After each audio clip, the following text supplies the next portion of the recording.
Hello, everybody. Good to see so many people arriving. This is lovely. Welcome. We're going to get started in a few moments. All right. So now that uh, people are still joining, so hopefully they will be in before we get to the main speaking sessions. But what I'd like to do is just offer you a very warm welcome. So good morning, good afternoon, and good evening to those of you joining from around the world. We're here to talk about the Team of Teams coaching book that has recently been published. It's a real pleasure to have you here for this global launch. And to answer some of those questions, using a teaming approach to increase business impact and how we look at measuring that. This is the new book published by Professor Peter Hawkins and Dr. Catherine Carr, with lots of contributions from people on this call. And hopefully we'll get a chance to hear from many of them as well. This is a book born out of bold ambition, I would say, to rethink not only how we coach teams, but how we reshape the way organizations learn. To come back to some of those points that have been raised already, how they lead and also how they transform together. The work behind this book has been truly global. Over 70 organizations have contributed. Coaches and leaders from around the world contributed to its research and the real world case studies that are contained within it. And there are a few more yet to come. So watch out for the next edition. It is the result of deep collaboration and a shared commitment to creating organizations that are not only high performing or high value creating, but regenerative, future fit, stakeholder centered, and system aware.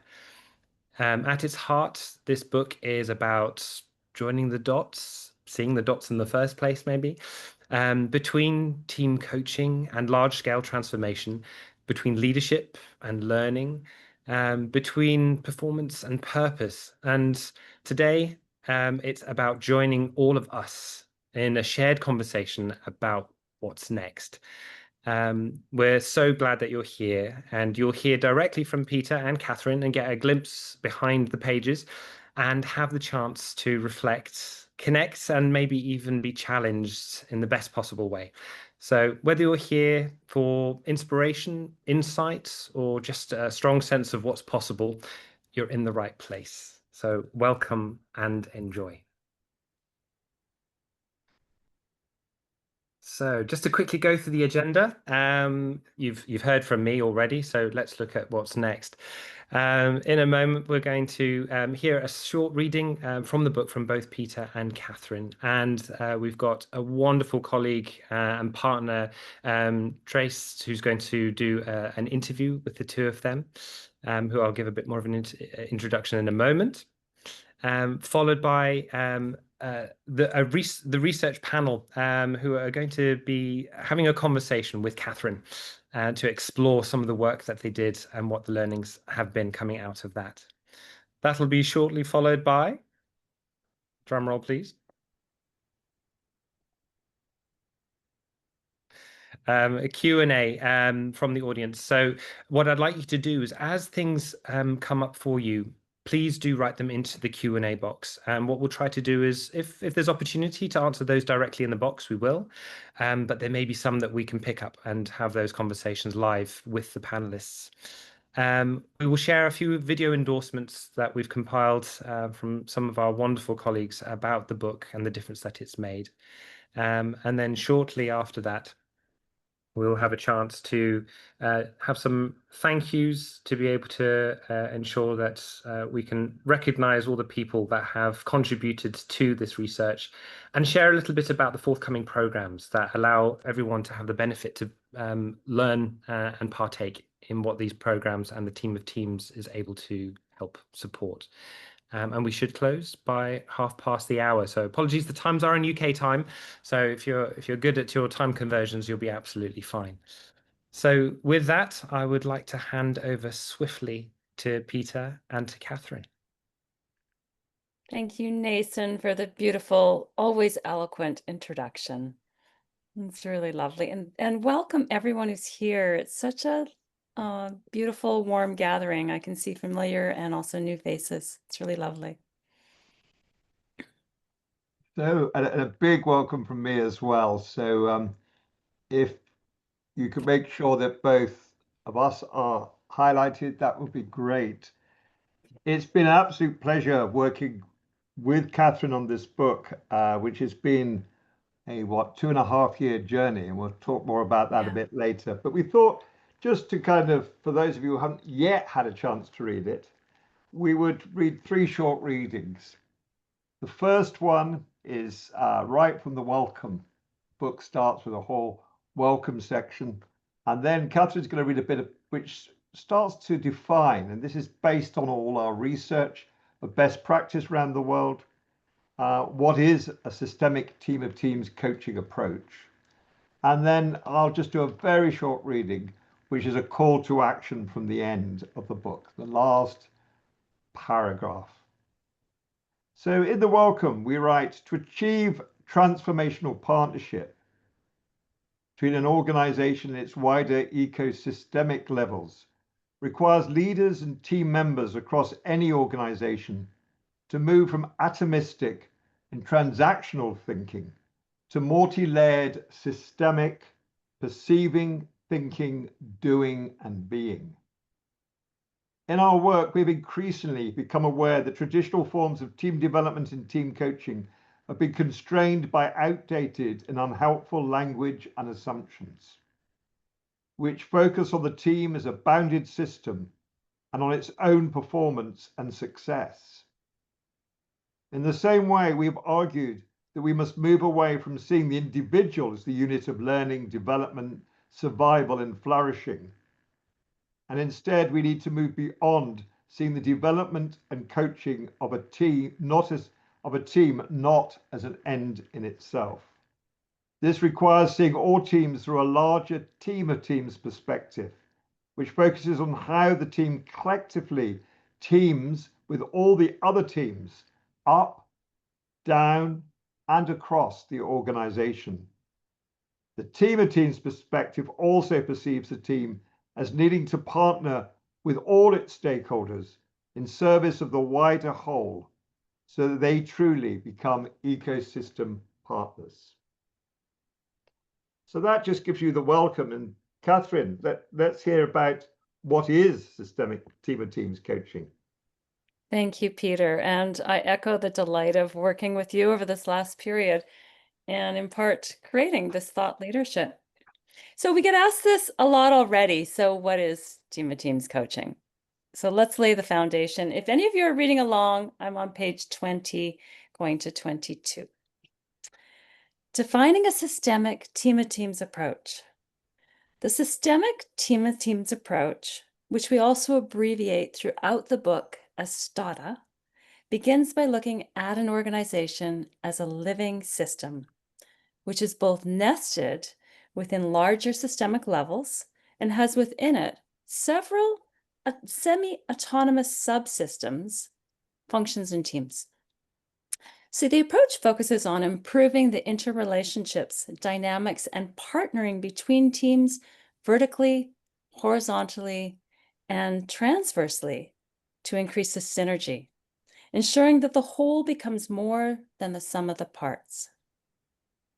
This requires an approach that can perceive how the organizational culture plays out in the spaces and relationships between teams. By adopting this perspective, we can look at how this multi-level team of teams culture both influences and is influenced by other systemic levels.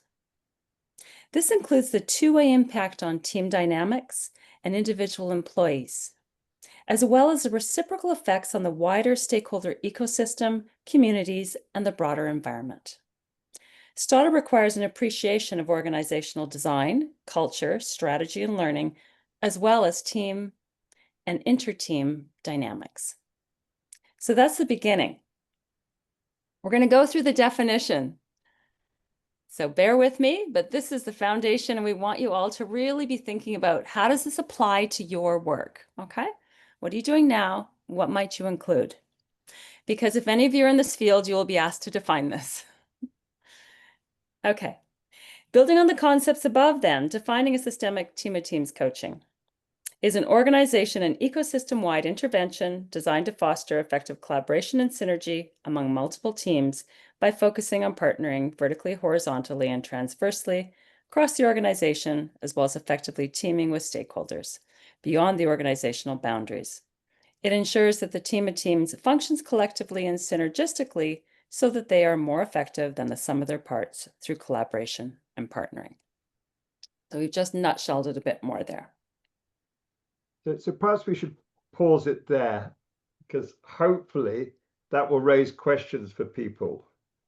And just say, Catherine, that the bit at the bottom of that page, but perhaps I'll just jump to that, which is the team of teams approach addresses the complex challenges that require coordination across today's interconnected teams. It ensures that there is cohesion in purpose, collective alignment across the organization, collective intelligence, so that people are learning and drawing on the dialogical intelligence across the system, greater capabilities and capacities of every part of the system. So exactly. So everyone, think about the teams you're working with now. Where do they need more focus? Cohesion and purpose, collective alignment, collective intelligence, capabilities, and capacities. And we go into more detail in the book.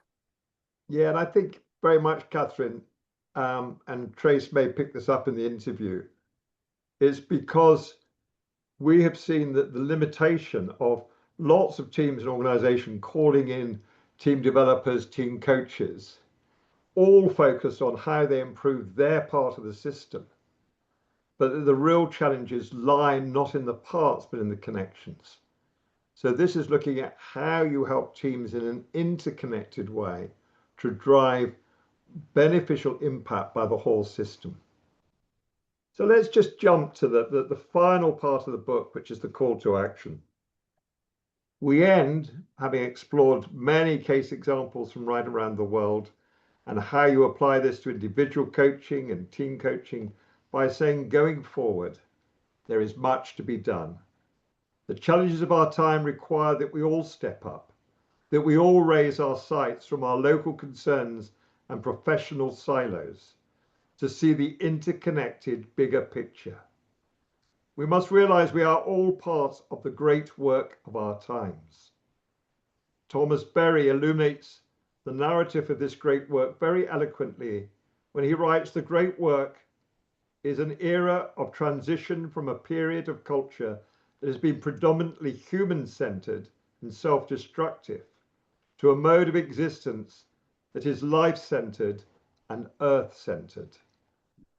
To proceed into the future effectively, we must recognize our dependence on the earth as well as our potential to foster the flourishing of life at all levels. Leaders and all those involved in developing individual and collective leadership share this great work of our times, which is to transform human consciousness so that our species is future fit to thrive as part of the Earth's living ecology. Our hope from Catherine and I is that this book has made a small contribution to this great and urgent calling and helped you and all those your work impacts to better contribute and play your part. For if not now, when? If not us, then who? And if not working together, then how? That's our big call, to say that we need to develop WeQ collaborative intelligence and collaborative working, not just interpersonally and in teams, but between teams, between organizations and all the people that they create value for across countries and between the human and more than human world. So that gives you a flavor of the purpose and what we're trying to establish. So Trace, lovely to have you with us as someone who's trained with us in systemic team coaching and then has become a leader in systemic team coaching through your work with Odgers in Canada and across the world. And it's lovely to have you as a partner organization developing this work. So what would you like to ask us? So, Peter, to start off, tell us about how this book came to be. Like, what was the spark that led to writing it? Wow. Well, this goes back, and I'm not sure if Professor Salome Van Coller is on the line, but she came here as one of our renewal scholars in residence 3-4 years ago. And she was very much from the work, she's a professor at Stellenbosch University, and she said, look, we need a book that takes systemic team coaching to the next level. Right? We've got to show the link between systemic team coaching and organizational and business impact. Then for a number of personal reasons and health reasons, she kind of dropped out, and I said, no, I still need someone to co-write this book. And I approached Catherine, who we've been working together, since 2005? But Long time. both practically with organizations, with training, and with research moving the field forward. So we've got some joint research background. And it was then that we started to say, look, if we're going to do this book, we've got to look at what's best practice today, because we don't think any organization is doing the complete work that's needed. But how do we get the best of the best and put it together? And that's led us to invite many of the research partners who are online today, and you'll meet some of them a bit later. Fantastic. And that's how the work got going, and really being led by what organizations were telling us about what's worked for them so far, but what's needed next. Right. Great. And Catherine, who's this book for? Like, who should read it? Who should read it? Everyone that's online who is interested, who's already has some openness to these ideas and can potentiate this kind of change. But beyond that, I just think as a team coaching researcher, practitioner, supervisor, I remember what it was like when I started with first single teams. And it takes quite a bit to build those muscles and feel comfortable in that space. First, it's kind of overwhelming, right? But then you get good at that and you go, okay, I could actually work with a few teams at once. And then you start thinking about what's the bigger potential across these teams, in these organizations and between organizations. Right. This book is for you, who's building your capacity in that direction. And that's for organizations that want to sponsor that as well, HR leaders, even team leaders themselves, right, can start to build that more systemic way of thinking, being, and working. It's so timely, because I think about the work that we do at Odgers, and we start working with the team, and it naturally evolves into the teams below, the teams across, and this is why I'm really super excited about this book coming to life too, because there's not, from my perspective, there's not a lot out there yet on Team of Teams. Exactly. So how do we get ahead of that, right? So we can know that this is where the work's starting, but this is the potential of where it can build, and have that vision, ahead of time.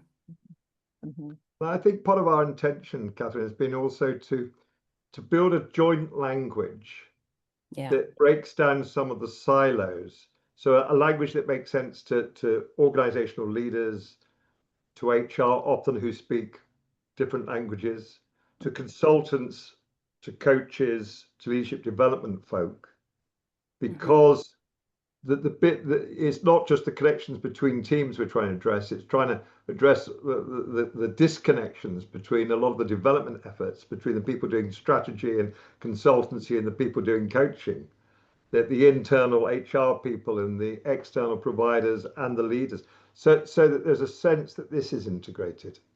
So we're trying to address all those groupings. So building on that, Peter, you talk about the people who do strategy, the people who do OD, the coaches. And so what are you hoping is going to be the difference this creates in the field of development broadly? Well, I think it's important for us to say we're not setting out for this to be yet another methodology, like organizational learning, appreciative inquiry, or whatever.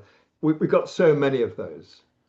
But one of the challenges we have at the moment is there's lots of people who do work at the individual level, the interpersonal, a growing number, and we've been involved in training many of them with our colleagues at coaching.com to do team coaching, and there are different flavors of that.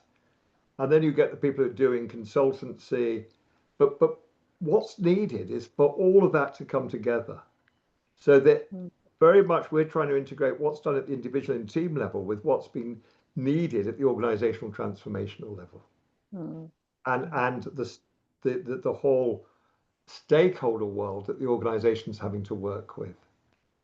And there's a whole chapter on the need for a much greater integrated development profession. And building Trace, on I have that, one go ahead. organization I work with right now where they hired myself and a few coaches to come in and do the individual. They've got another company doing the teamwork, and they've got a third building out strategy. And none of us are connected, right? So we're going, how did you design this, right? And what might be more effective?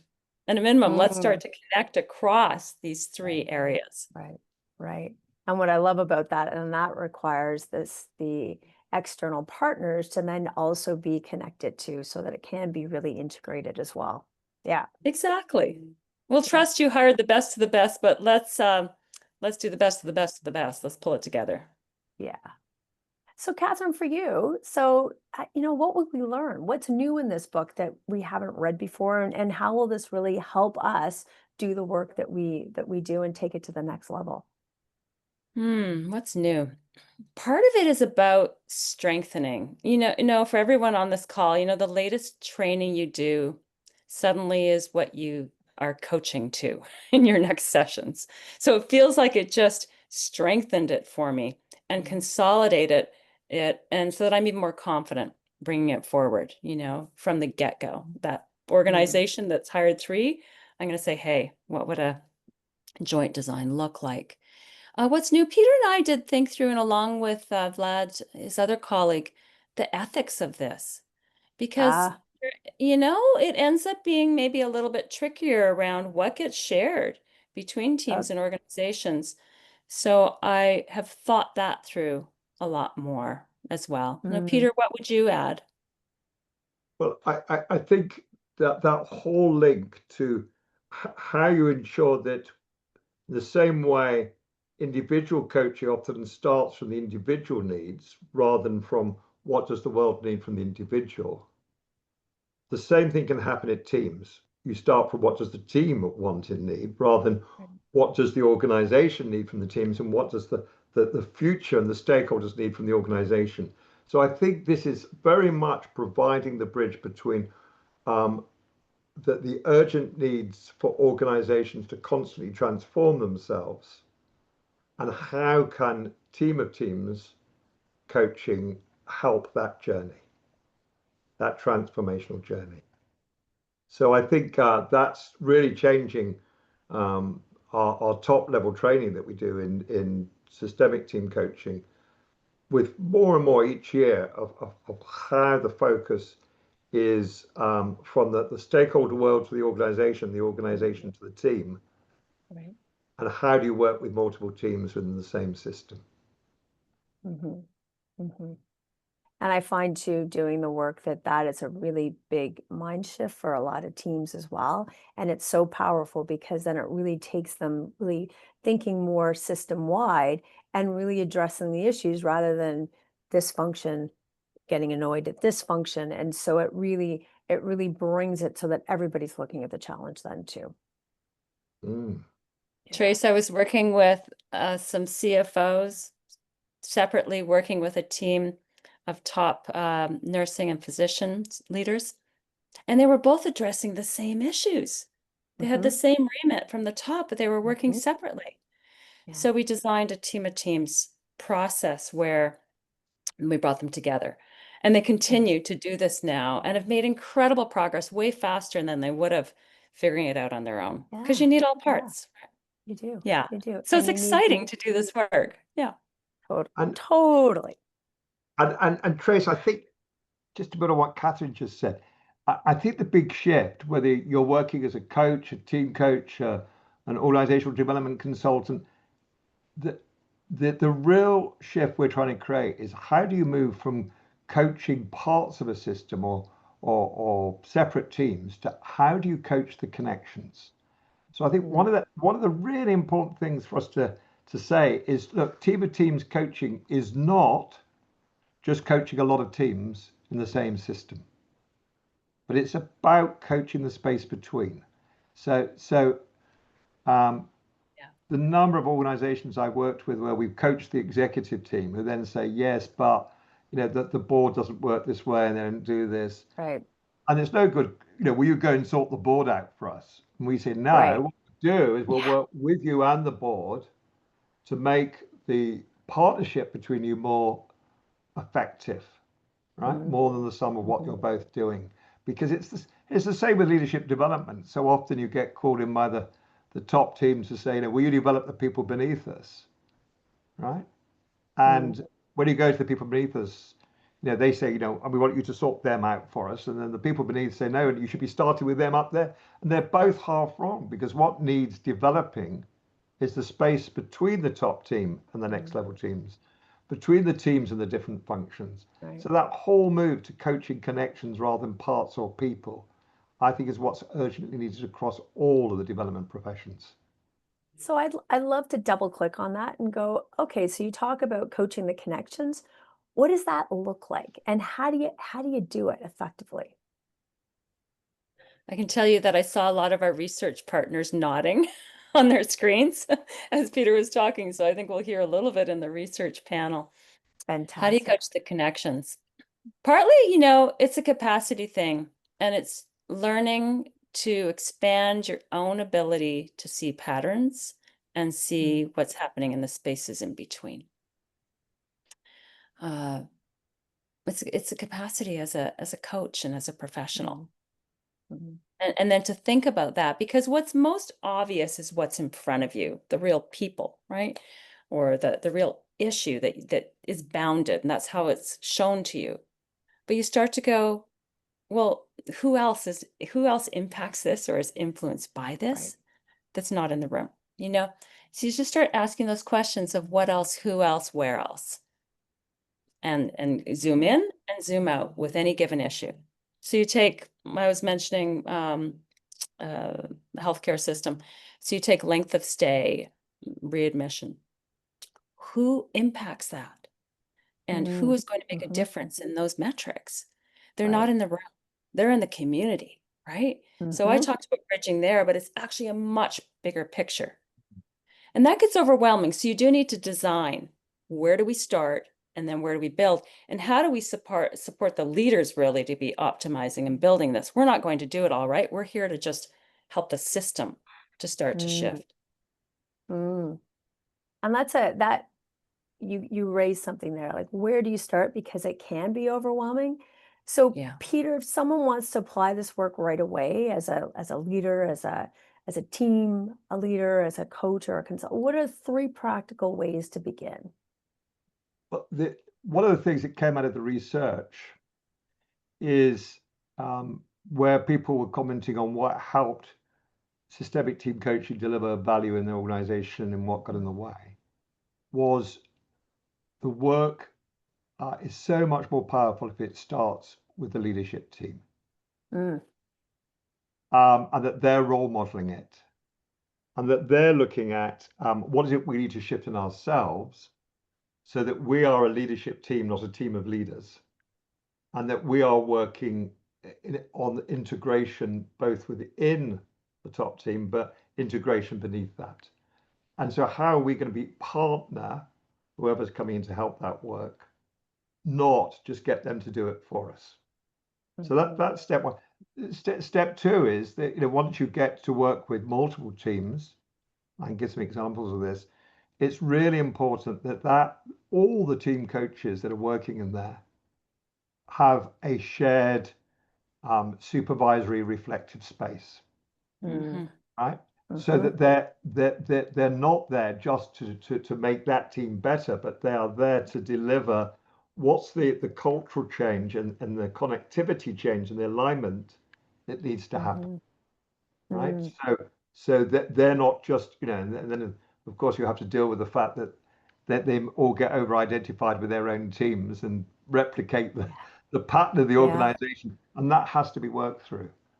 And it links to what Catherine said about ethics. You then also have to have a contract with the organization, which is different, which is about, we don't share personal material, but patterns that emerge need to be constantly reflected upon, so that we are looking not at lots of isolated bits of team coaching, but we're actually shifting, if you like, the organizational dance. But I like what Catherine said about that. That's one way it can start, and we give lots of examples of that, and how, whether the organizational transformation is about a merger or an acquisition, right, or it's about a major move from being a country organization to a globally networked business. Yeah, those sorts of major, or it's an IPO of a large organization.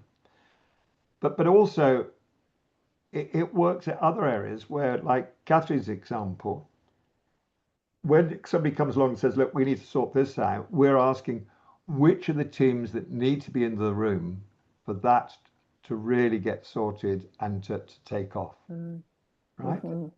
And therefore, to give another example, we've worked with one of the big professional services top 4 companies in the world.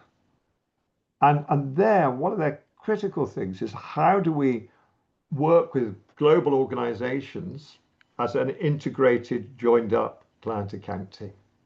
And many organizations say, we call in these people and we need them to be more integrated than we are, because unless the development team is really joined up, we're not going to be helping them become joined up.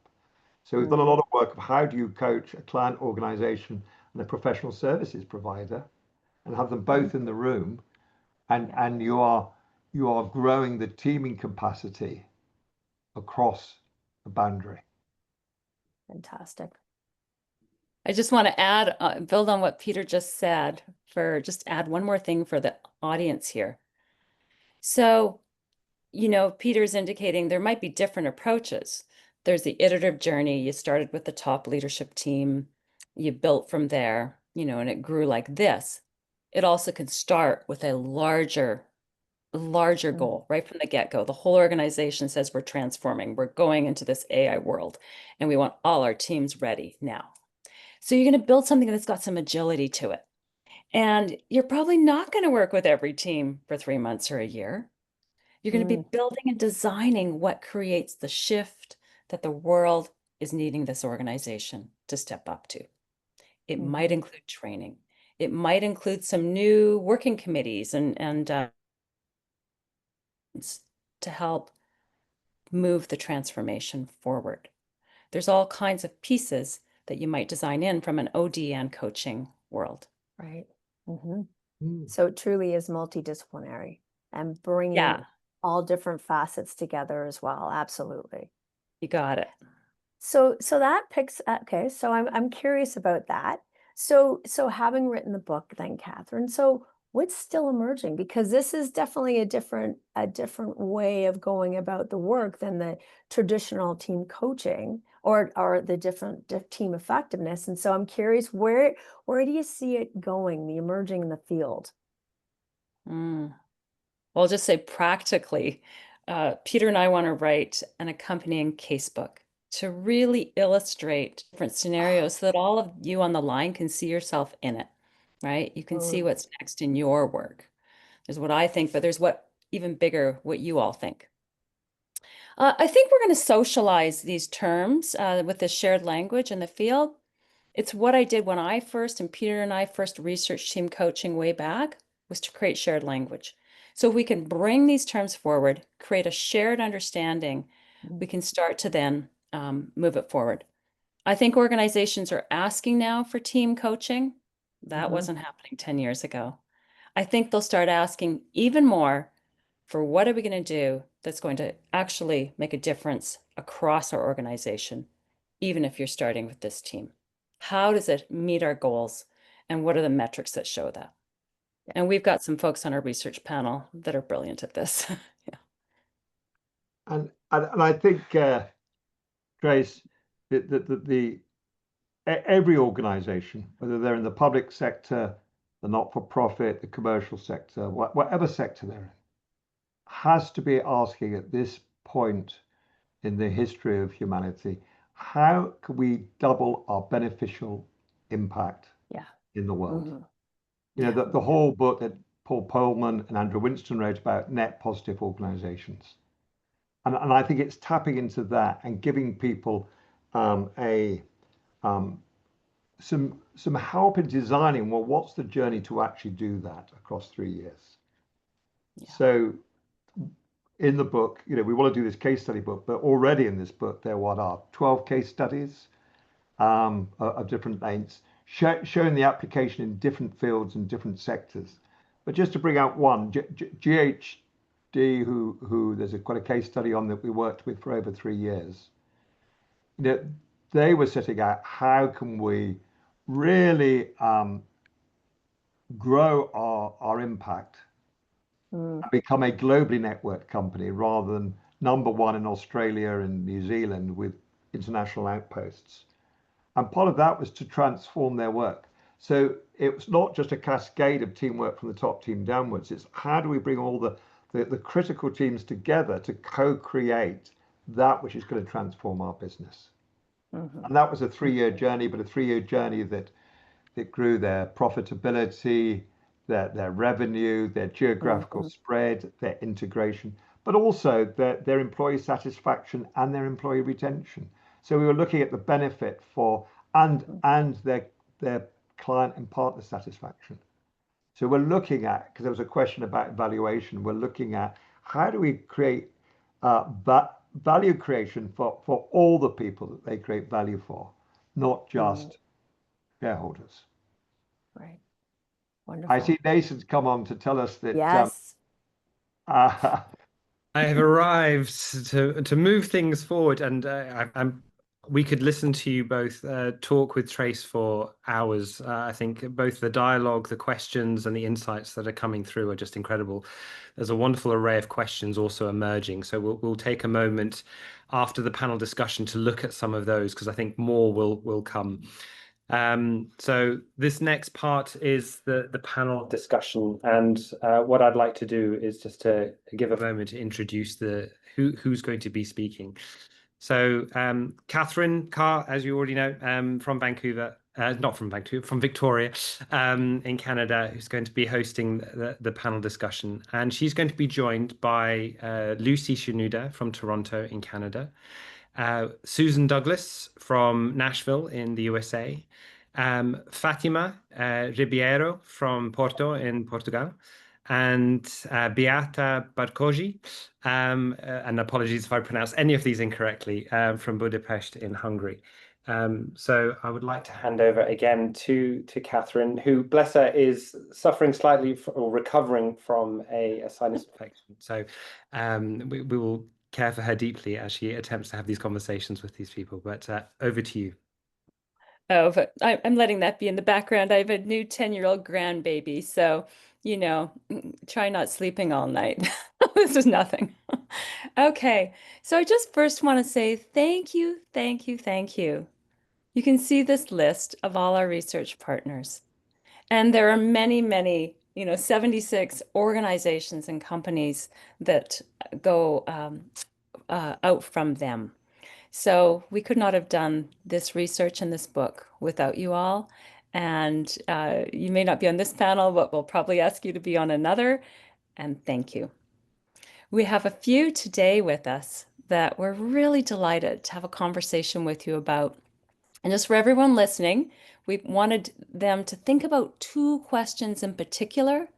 Feel free to put other questions into the chat that we maybe can pick up later. The 2 questions they're going to dialogue about is, what do successful team-at-team coaches do differently?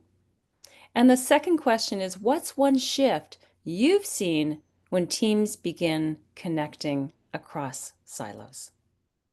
And we talk about this in the book. Silos are human, they're natural. It's just evolution to start to form community.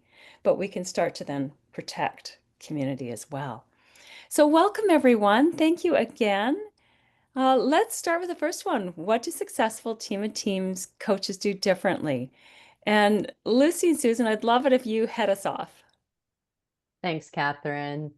We're excited to be here and to talk about what we learned about spanning across boundaries and partnering and using those team of team processes that you talked about to surface and share things in ethical ways. So Lucy and I, we worked with a health services organization in the US, and they were experiencing the typical kinds of growing pains that you can see when a company evolves from a little family feel organization to a geographically diverse private equity backed company. So the CEO initially brought us in to support them in strengthening their leadership culture so they could better meet the wicked problems that our healthcare system faces here in the US. So in our case study, we wrote about how we partnered with them to power up the middle of the company, those middle managers who can be both the bottleneck and the crucial lever for change up, down, and across the company. And our systemic team of team coaching lens helped us think about a different way of partnering and working with leaders across the company to create those opportunities for connection and conversation. So Lucy, I'm going to turn it over to you to highlight a couple of our strategies. For sure. Oh, so it's amazing to be here. Thank you so much, Catherine and Peter, for this opportunity, and Susan for the partnership. I think what we did differently is we paid very close attention to what's happening in, around, and beneath the surface of the system, the organization we're working with.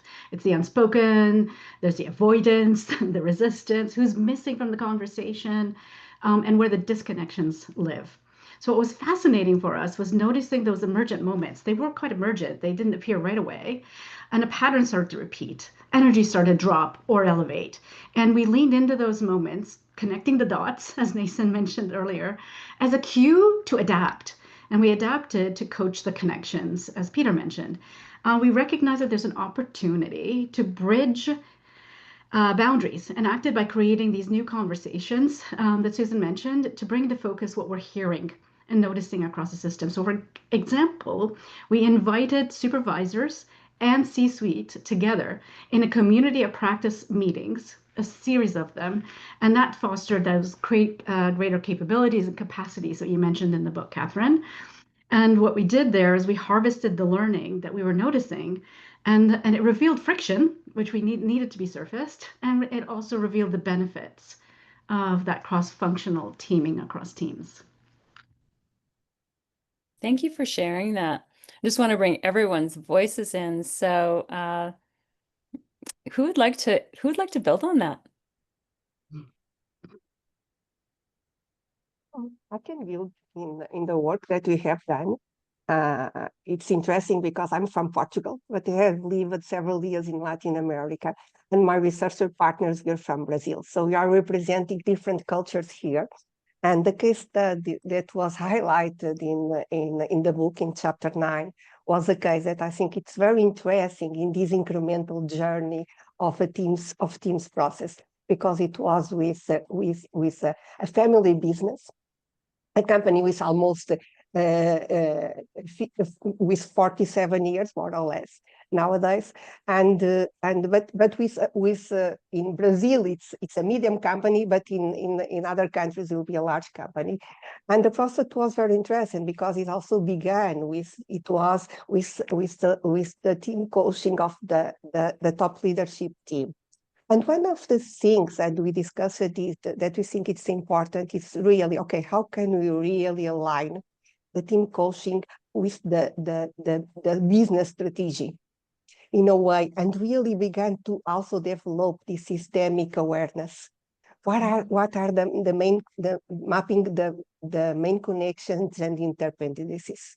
What is important? And in the case of this company, it was very interesting because they had like around 300 employees, but they have almost 6,000 partners. So they really evolves through the systemic teams of teams or the team of team coaching engagement that finish with a team of teams coaching, really evolved to build partner that evolved their business model to really build a partnership model in a way that they really want to create value for all the different internal and external stakeholders. And as Peter said, really have this focus on being net positive. And what was interesting, it was that the market really began to see them differently, because they began also to relate different with all the business partners. Oh, that's so interesting. You're all talking about creating alignment, right? Through shared purpose, through community of practice and emergent themes, through alignment with the business outcomes, right? And then they start showing up differently. You can feel it.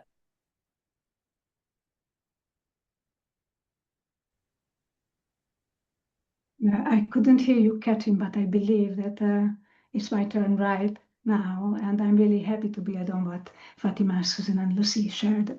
And in my case study with the Baptist Integration Center in Hungary, I worked in partnership with the organizational head, Gellert, and his leadership team of 8, embedded in a complex care system that reaches over 60 staff, 1,000 plus homeless clients annually, and their parent organization, Baptist Aid, which employs 3,000 people. What was fascinating was how quickly it became clear that this wasn't just a team to develop, but it was a node in a living ecosystem. What we learned was that team of teams coaching requires us to go beyond alignment within the team and begin coaching the systemic coherence, helping teams understand their ripple effects, not just their roles. Like Lucy and Susan, we saw the need to power up the middle. This was a team of teams navigating moral fatigue, a feeling of invisibility within the wider organization, and the service delivery under chronic strain.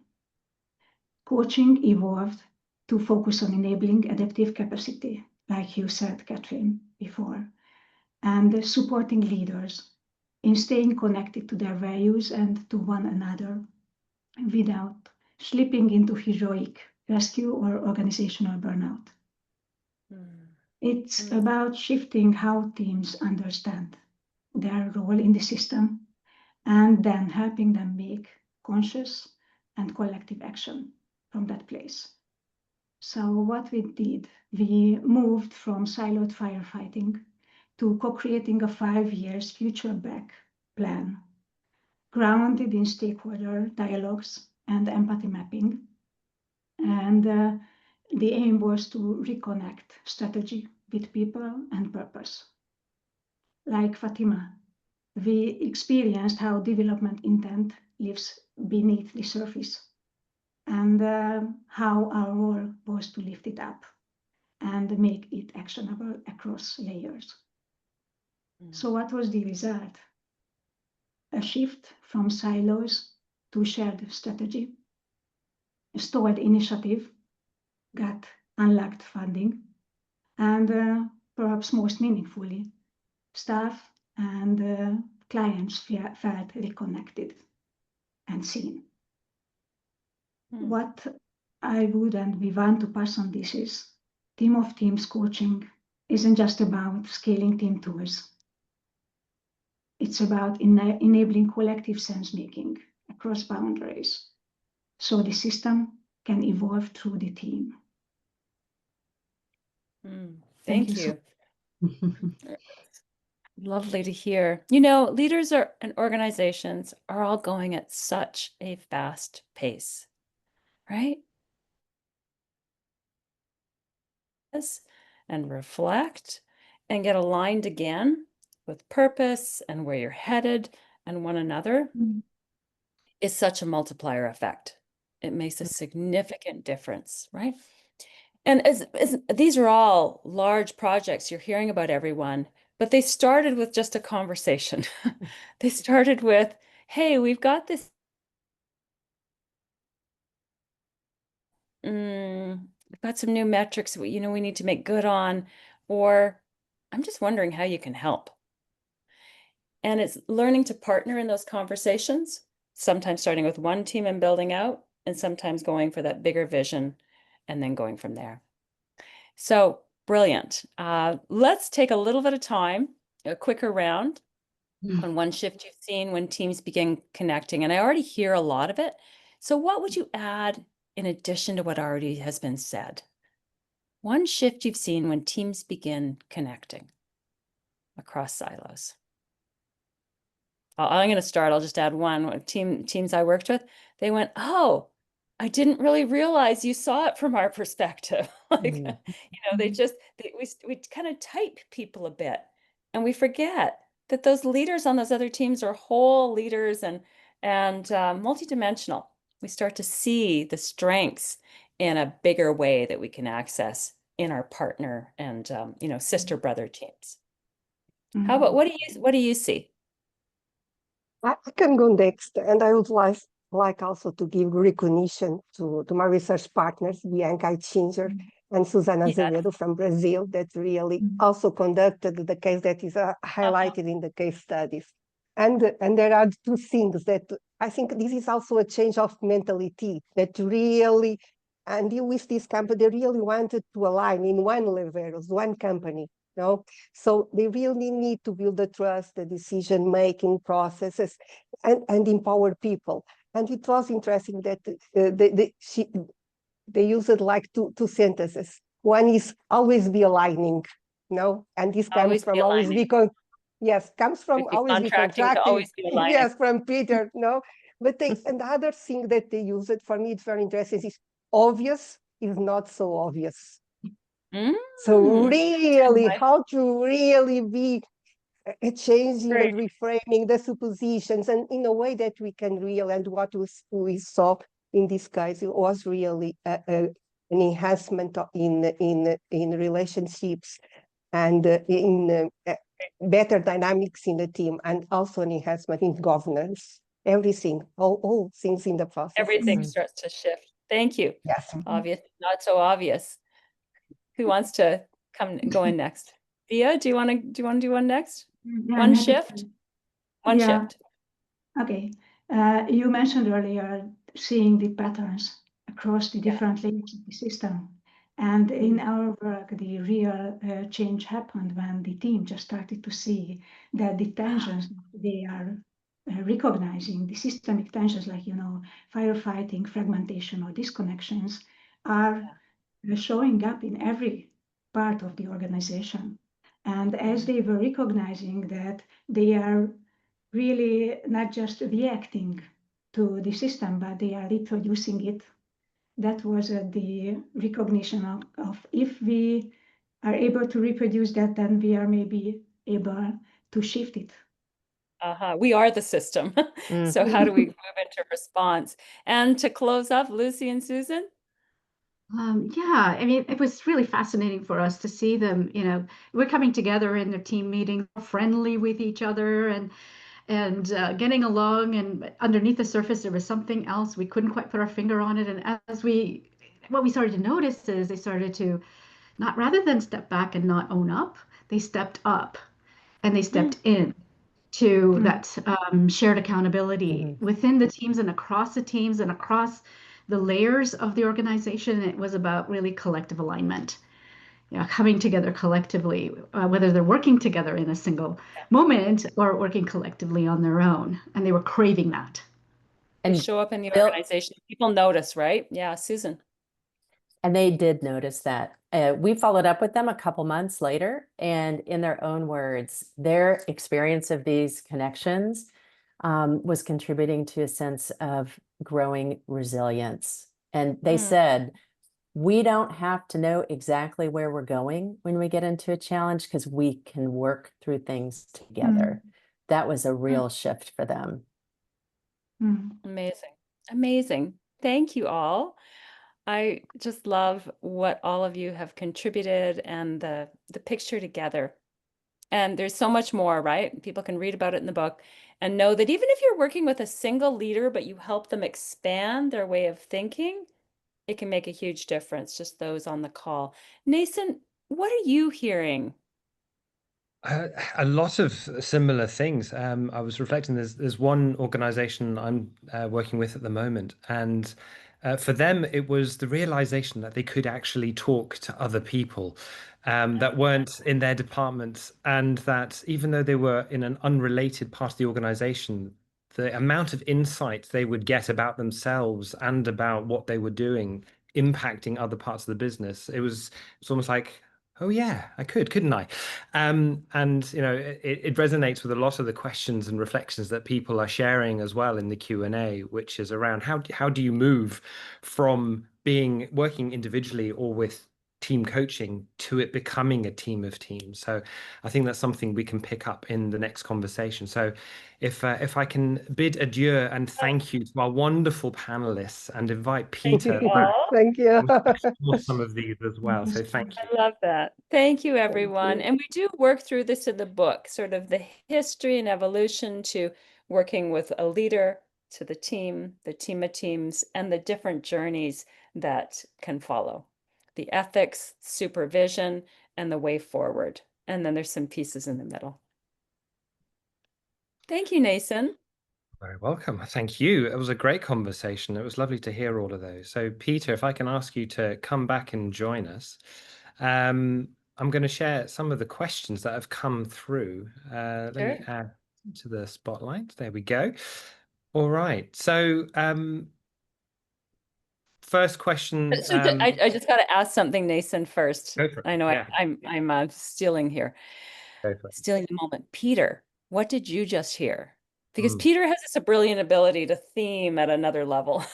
So What was lovely was and it links to one of the questions that came up, was we're dealing with different cultures, both sector cultures and country cultures. And that was what was lovely, is just to hear the kind of the nuances of how it has to adapt if you're working in the health service, or you're working in a not-for-profit, or you're working with a commercial company in South America. And because I think that question that came up about different cultures, which I'm sure is on your list, Nathan, is because we've done this work, and that's purposely why in the book we chose research partners and case examples from as many different continents as possible. And interestingly, I would say that when working in Asia, there is it is easier to actually focus on the whole notion of how do we get collaboration across difference than it is in the Anglo-American cultures, which are fundamentally far more individualistic. And so I think there is something that can really be built on, and I see that my colleague from Japan, Tom Frengos, is online. You know, there is something deep in the Taoist Confucian tradition which actually emphasizes collaboration in a way that we don't have in the Western culture. So I just want to make that notion. And the other thing is, well, also we got Dumi online from South Africa, and I think Dumi has written a brilliant book on Ubuntu coaching, the Ubuntu I am because you are. And there again, in our work in Africa, we've been doing a team of teams project right across Africa in 30 different countries that Dumi's been part of. You get a sense of that whole collaboration, but then to get multiple very different tribes working in different countries all working together, that again has cultural nuance. Absolutely. Hey, Nason, let's bring Trace back on as well. And that'll be great as we're answering some questions. Absolutely. Thanks for joining. Welcome Trace. back, Trace. Great, thank you. So the first question I think probably needs addressing is one that's been raised by Dave Stewart, because of course the McChrystal Group has done a lot of work on Team of Teams. And so I think it's worth absolutely appreciating the collaboration that we've had with Stan McChrystal and his organization. But also, Dave asks, what insights have you taken from the military, particularly since the adoption of the philosophy and practice of mission command? And this envisages highly connected teamwork up and down and across organizations and between organizations under high pressure in environments which are high risk. I did put one response directly back to Dave because there is a podcast just coming out in the next couple of weeks from the Army Centre for Leadership in the UK, where they've interviewed me on the whole team of teams approach. And there will be a podcast coming out in September where I am doing a dialogue with General Stanley McChrystal. So there's a lot of links here, and their work, I think, really helps open up the thinking in organizations. I think where we've tried to add something to that is what is the journey approach? What are the practical steps you can do, and what does that look like? And the thing is, I was brought in at one stage by the military, who was saying, well, look, we're really good at doing team of teams work where we're in the field, we're having to work with immediate challenges. But how do we help generals who are having to work across international forces, across politicians, civil service, where there isn't an immediate collective need to collaborate? And how do we build collaboration? And I think that speaks to all the work we're having to do with other organizations, which is we're having to build the sense of purpose and what's being required when it's not immediately in front of you. So I hope that kind of talks a bit about, what we've learned from them, but also why I think it's different, whether you're in the military or whether you're in a commercial company, if you like, one of the phrases we use, Nathan, which you'll be very familiar, is sometimes in our work, we're having to help organizations have the crisis before they have the crisis. We're having to get that sense of collective urgency into the system, because it's that common purpose across boundaries that drives the collaboration. It's what it takes to work future back. Absolutely. You We mentioned spend some time in the book acknowledging McChrystal's work and also the trademark term of Team of Teams in North America. And so we're looking forward to further collaboration with them as well. Absolutely. Thank you, Catherine. I was just going to spotlight Dumi in terms of his question. So he mentions curious about types of teaming from diverse backgrounds and geographies. What are the shadows side of teaming, if any? Well, I think one of the shadows we always have to look at is we have to be alert to how, in the same way you can have this with individuals within groups and out groups, you can have teams who say, we need to team with X, Y, and Z. And we have to ask, who, by choosing those, are you ignoring? Who are you going to regret in 2 years' time having not brought into relationship in this joint working? Yeah.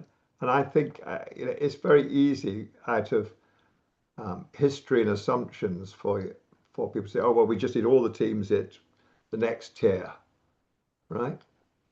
And well, who are you excluding by that? So we've also done a lot of work with organizations around working with the top team and a shadow leadership team of millennial future leaders. Actually, it's Gen Z now, isn't it? Future leaders.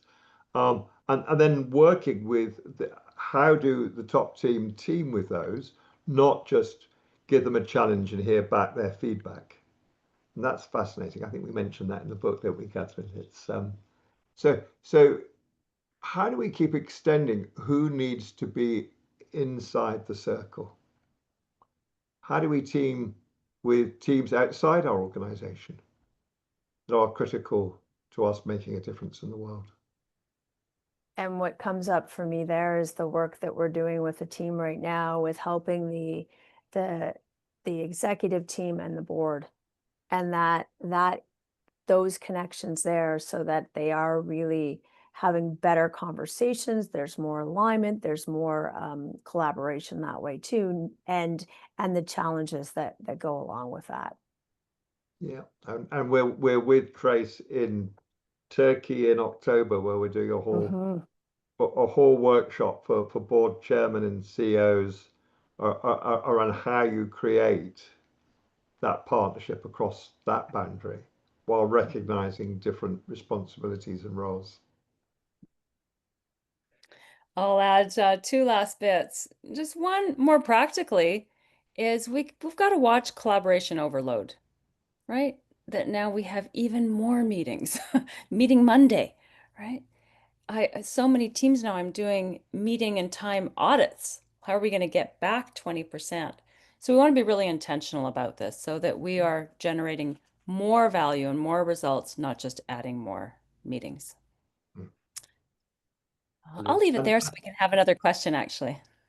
So I was just going to say, Catherine, I think the other bit of that is that how making sure that all meetings are focused only on issues that require everyone's participation who's in the room, not on issues that can be dealt with outside of that group.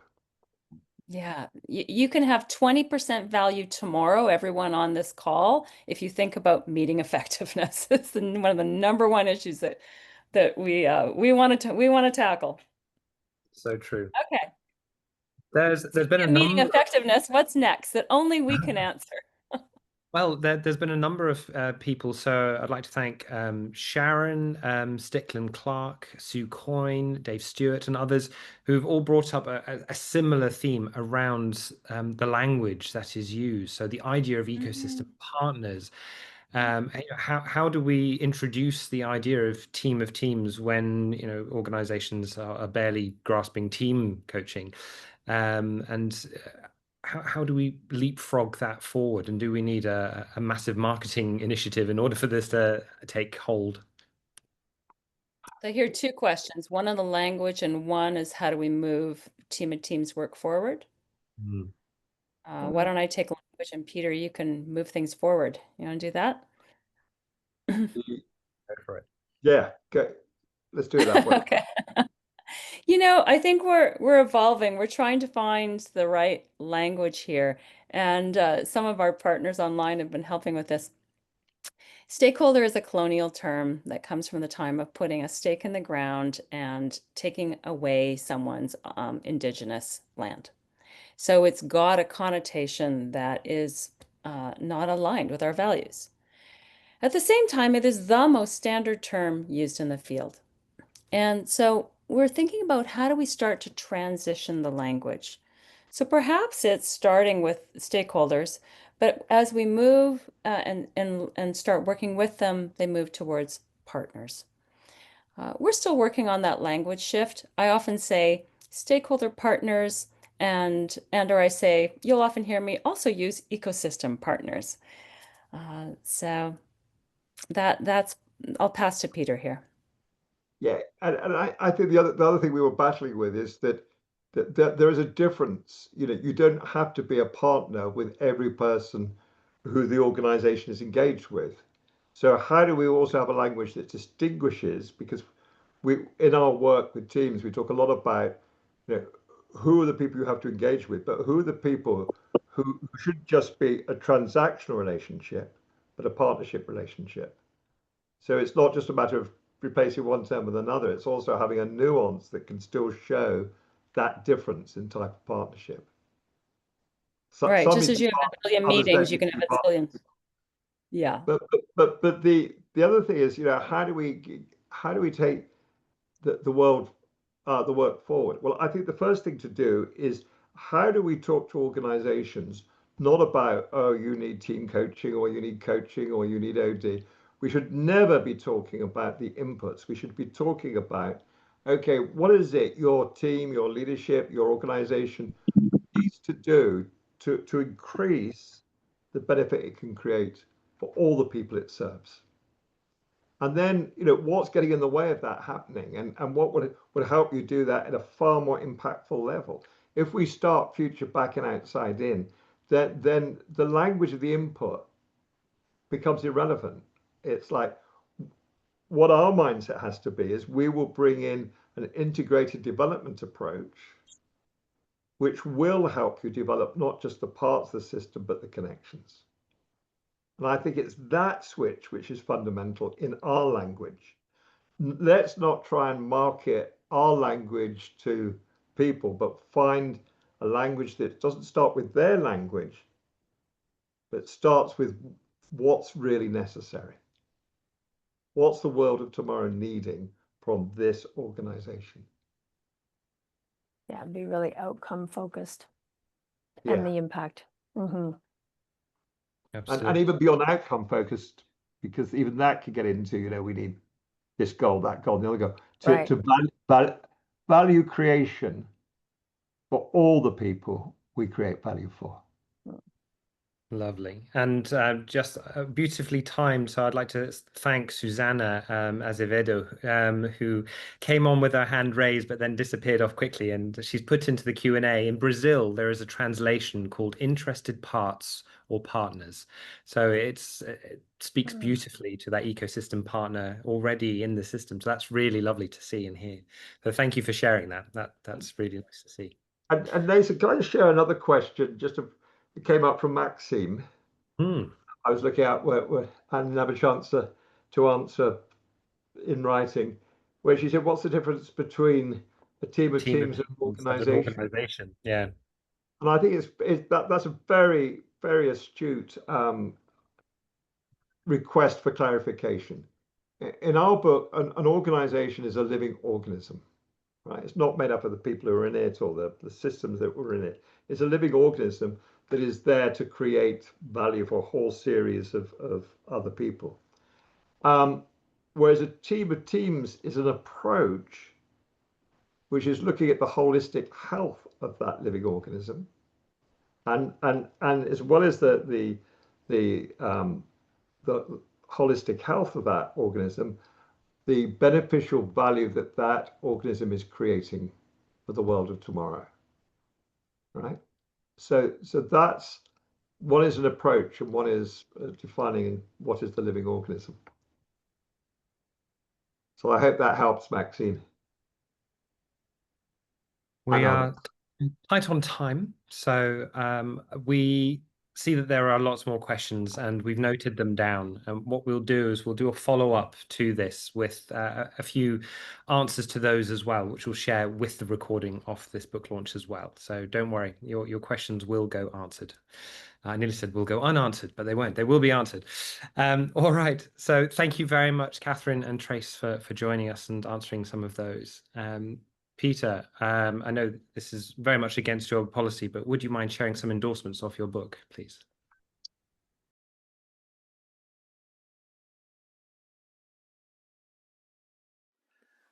I'm Alex Bristol, Chief Executive of Skyguide, the Swiss air traffic control provider. I started working with Peter Hawkins in 2017, shortly after I became CEO of this company. And my executive team and I wanted to find just a different way of operating together as a team and to do something different than everything that had gone before, basically. And so we started looking at collective team leadership together with Peter and Inge, and that really paid huge benefits for the team. Suddenly, instead of sort of being a collection of individuals, we were focused on the team itself, focused on taking responsibility for all of the connections that existed both within our team and within their teams as well, of all of the rest of the executive board. And that made a big difference. You could see the impact both internally within the company and then externally as well in terms of our performance. And then COVID came along in 2020, and we were extremely happy that we'd done this work beforehand, because during that really difficult time, when of course you can't see each other and it's more difficult to work as a team, we'd already really gelled properly, and that made a huge difference to both us as a team and to the company as well. Since that time, we've been continuing to enjoy working with Peter and the team and to see the development of all of the work that's been going on, to provide some inputs, of course, from our side where that's been possible, but most of all, from my perspective, I have to confess, also just to keep learning and to keep developing as well, so that our team continues to work at a really high level within the company. So for any leader that's out there, I can absolutely heartily recommend this book, which encapsulates all of that that we've sort of done and I've seen and been involved in over the years. And for any leader who's looking to improve her performance and the performance of her team, it is a great read and well worth it. So I wish all of you a great time, and thank you very much indeed. Hi, I'm Ram Ramanathan, co-founder of Kocharya. I've been in the business along with my son, training coaches and doing executive and life coaching in groups and individuals for a long time now. Peter has been a great friend and also a mentor and an advisor to our company. And in fact, much of what I learned about working with groups and teams came from his mentoring to start with, and then we developed other stuff. But now I see that with his new book on the team of teams approach, he has moved beyond whatever one did before and far more, way more powerful in the whole concept of systemic team of teams approach and coaching. In fact, when I was participating in earlier some group discussions with him and others on the subject, and some work that we did in terms of actual experiences with a customer, and we found that it was something very powerful. We can expand it far beyond the confines of a small leadership group to across the company by taking into account the team of team approach. And this book has been an enormously powerful support material, resource material, a go-to in terms of understanding what to apply and when to and how to. And I would strongly recommend it to anyone who's interested in coaching, facilitation, any kind of corporate leadership development work, to read this book to understand how team performance can be extraordinarily successful, and also how cultural changes in organizations can happen through a team of teams approach and coaching. Thank you. Thank you very much. Hello, everyone. Thank you, Peter and Catherine, for inviting me to share my testimony about my experience. I've prepared a few words that I read now. Participating in this book as a research partner has been an exciting experience. I immediately got involved when Peter and Catherine asked us to reach out to the organization willing to complete the survey. I wanted to bring the Italian voice to the project. Several Italian organizations therefore participated, and this makes me happy because I'm a strong advocate of the systemic approach, and I would love to see more Italian companies embracing it. From my point of view, it represents a necessary mindset shift. At the same time as the book's development, I was also carrying out a team of teams coaching project with 7 other Italian colleagues for a non-profit organization. As supervisor, we had Peter Hawkins himself. The learning for us was incredible, as was the impact on the organization, with whom I am still in contact today. I wish everyone an enjoyable read of the book, and I'm very curious to hear reviews and feedback from around the world. Thank you, and bye-bye.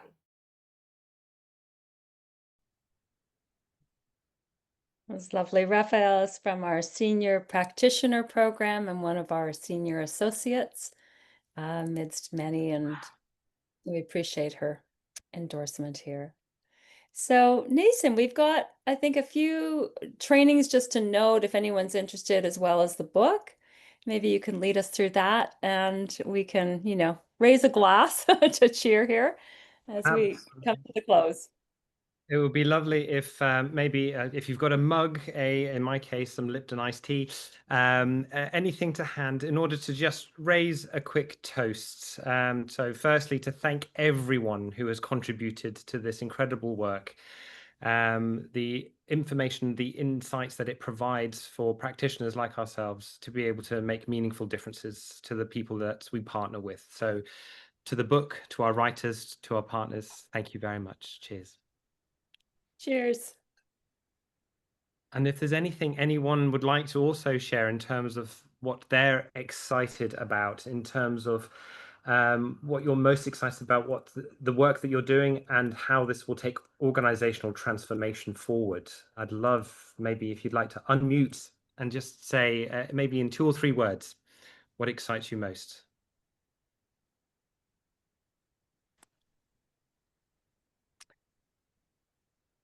Go on, Catherine, you're poised. Oh, yeah. So, well, John, are you still online? John Winning?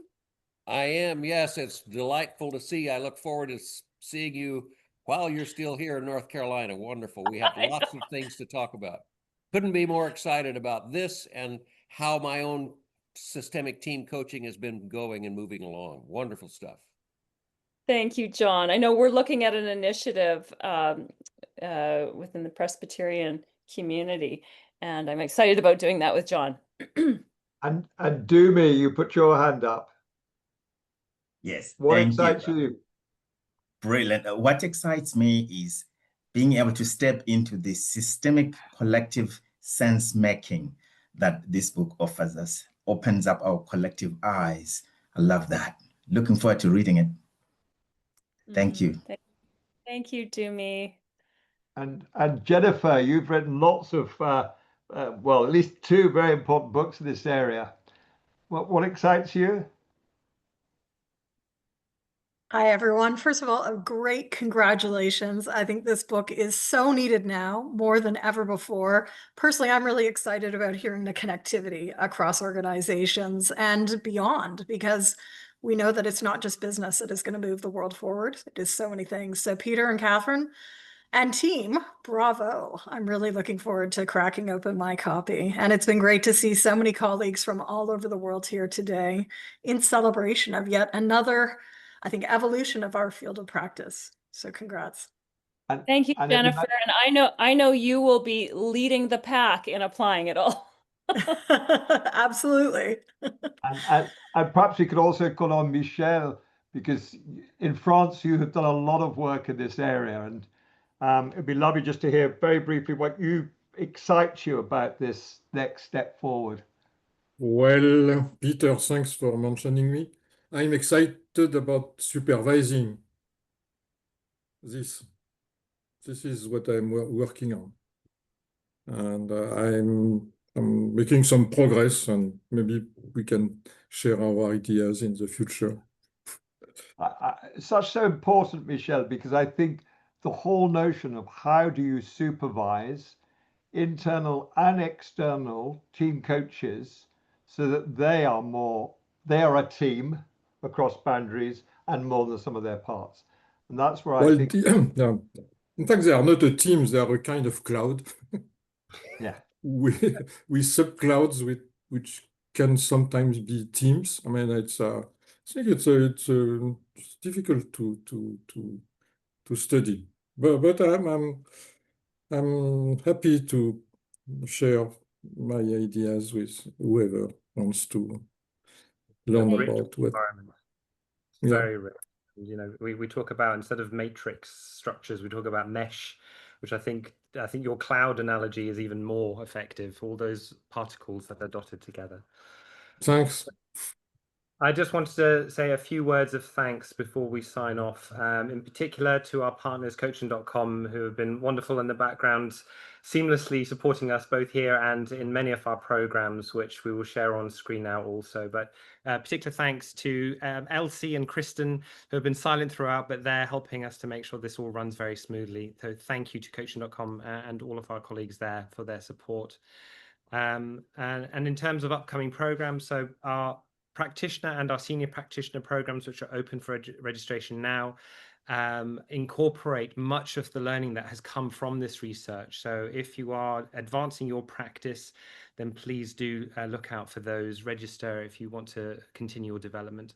And we're also running some face-to-face programs as well in different parts of the world, coming up in the Netherlands and also in Toronto, which Catherine and I will be running. And there will be many more events as well, where Peter and I will be hosting, hopefully with some attendance from Catherine as well, wherever she can, now that she's got a new grandchild, also keeping her busy. But we've got events in Stockholm in September, in Singapore in October, in Istanbul, and in London also happening in October. Where there'll be more insights, readings and learnings from the book, as well as stories from partners who've been involved in the research, both from the client side and from our coaches. And Trace Rogers is hosting the Toronto Team of Teams. So thank you, Trace. Thanks to Trace and all of her colleagues at Odgers there. There's also going to be blogs and articles coming out. So Catherine and I are currently in the process of writing one, which will come out in Coaching Today. Not today, but it'll be in that particular publication. Couple months. Yeah, hopefully we have a little bit more time to finish that off. And of course to Kogan Page, who were our publishers for this book and all of their support. So unless there's anything else that you think I've missed, but I will hand over to Peter, Catherine for final words, please. Catherine, you go first. The birth of the book. I am delighted, and thank you everyone for coming to celebrate with us today. I hope that we all do progress this field and make a difference in this world, in all the spaces where it's needed. And just two quick messages. One is to say it is lovely to see so many other pioneers of this field online, not only our research partners, but other people who've written important books in this field. And I think it's moving the field forward. Collaboration in terms of all development people working within organizations, and collaboration in and between organizations. And if we're all doing that together in a joined up way, I think we can really make a difference in the world. And thank you, Nathan, for hosting, and thank you for Coaching.com and their team and our team for making this possible. So thank you. And hopefully this will take your own work to a bigger and more impactful level. Thank you, everyone. Thanks, bye. Oh, Thank wonderful, you. wonderful day. Thank you. Thank you.